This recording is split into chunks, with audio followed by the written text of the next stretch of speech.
Michael, how old are you? 50. Michael, how many years have you been out here lost in the streets of Phoenix? It's going on close to 2 years, in Phoenix. Probably about 4 total. Where are you originally from? Boston. And just somehow you ended up here in Phoenix, huh? Yeah. I was in. I went to LA where my son lives, and I went out there and I seen him for the first time in a few years because he went out to Japan, and times were the way they were, and we reunited. But my girlfriend left, and shortly after I left too to go get back with her, and I made it to Phoenix, and she lives in Missouri. So it's a long story, but I'm here. I've been here for 2 years now. But I plan on going back to where my son is. I hope that can hopefully become a reality within the next few months, hopefully. Where's your son? He's in northern LA, I think. Okay. Still. I hope. I don't know. You miss him? Yeah, I miss him so much. I just lost track because I haven't had a phone. I've been on the streets. It's hard to keep a phone. Something always happens when I get a phone. Like something always happens. Get it stolen, or some excruciatingly important thing happens that I gotta sell it, for some reason. And then it seems trivial after I get rid of it. It's like, compared to talking to my family, like, what? So I gotta fight with that, figure out what that is. Or don't figure it out, just do it. How old is your son? He's 10. He's 9 right now, but he'll be 10. Out of those 10 years, how many times have you been there? Like, have you been to his birthday parties? So he left the States when he was 3 because she remarried someone in the military, and he got stationed in Japan. And then a 2-year trip was supposed to be, it ended up being 5 years I didn't see him. So for whatever reason, that's a long story too, a dramatic story. But I reunited with him, so that happened. And then I didn't want another big gap, but that happened again. And so this time it was my fault completely, I think. And I'm looking forward to making that right. Hopefully, I don't know. Hopefully I haven't changed so much that it becomes so uncomfortable that I avoid it. I don't think I will, but some things, my teeth are up, like streets, like just happens. Michael, what would you say the main reason, or are there different factors as to why you're out here in the streets? I mean, money obviously, but the main thing is like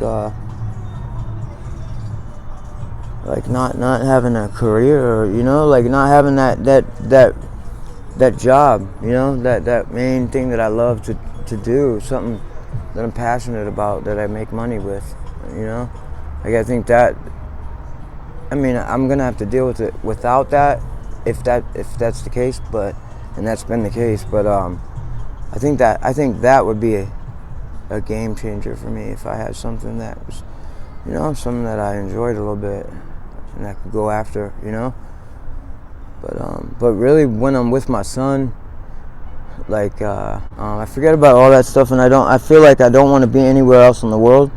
So, I say that, and here I am in this other place, but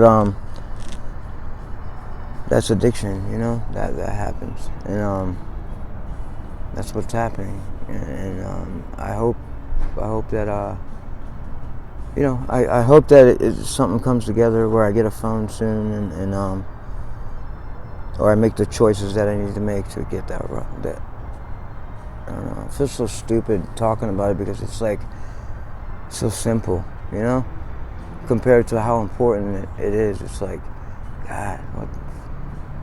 I don't know. What did your normal life look like? My sober life? Yep.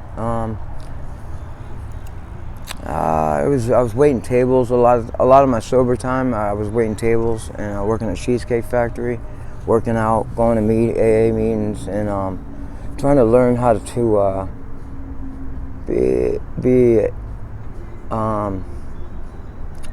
grateful with a life that was normal, like you said, and not. It doesn't have to be super crazy, like crazy important to someone or like super exciting. I had to be. I was learning how to be grateful with just the simple things, I was actually almost too much, almost over accepting in certain areas, and I had to like find that balance, because your girl doesn't want you to be over accepting of being, not making a lot of money.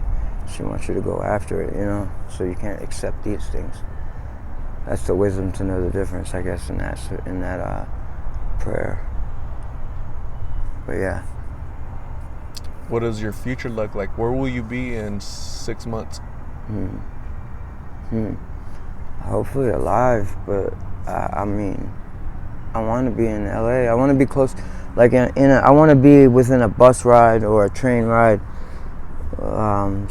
distance to see my son. I want to be able to see my son, like when he's out of school and like it's the weekend and I want to play basketball with him or something. I want to be able to go do that, Like I don't want him to have to look at other people's dads and like, this bothers me a lot to say, but like, and him wonder why is my dad not coming, Like why is that so important, what he's doing, I don't know. I mean, there's some other stuff that's going on here, and in my head, but with people that are really, really trying to take me off here, and I think like, but in a really, like they're trying to make me do it, and like, I ain't trying to do it, but it's really distracting me, man. It's distracting me a lot, man. It's eating up all my time. And my thought, it's like directing my thoughts, and I hate. But yeah, that is another thing. But I'm trying not to use that as an excuse. But it's such a good one. But anyways, it makes me sound crazy. So it seems like you want to try to connect with your son, try to establish that connection, those ties. Absolutely. Right? I don't want him to, absolutely. He's about to be 10 years old. So here comes a juncture in his life where he's going to need you, right, to be around and talk to him and whatnot, right? Yeah. So it seems like that's what you're trying to do. It's never too late, right? No, it's not, but he's going to get mad soon once he get, you know what I mean? Hits puberty and stuff, he's going to start like looking at me like, ain't nothing, you know what I mean? So I don't want him to get to that point where before, like I want to get there. And it's been a while. I've been out here for a little bit. I am actually rounding around, so it's like it's all coming to a head as far as like me doing that. Like this interview, it just makes me nervous, like I was saying, with my teeth and like just like the way I look. I mean, I could cut my hair and stuff if I want to, or like do something different with it, but the main thing is like I don't want him to be embarrassed of me too, you know what I mean? So I don't know, I don't want to overthink it. I just need I need to get there and get consistent on some sort of level, like either with working or like get in a shelter and like start, getting in recovery, whether it's in a 30-day program or whatever, or be in a sober living house. Just as long as I'm anchored into something like that, because I definitely don't want to be like having drug-seeking behavior and stuff when I'm out there, because you can see that. He'll see that now. He's older. You know what I mean? I don't want him to have to deal with that. Michael, it sounds like you know where you're at and what you need to do to get out of here. You're talking about recovery. You're talking about sober living. You're not fooling yourself. No.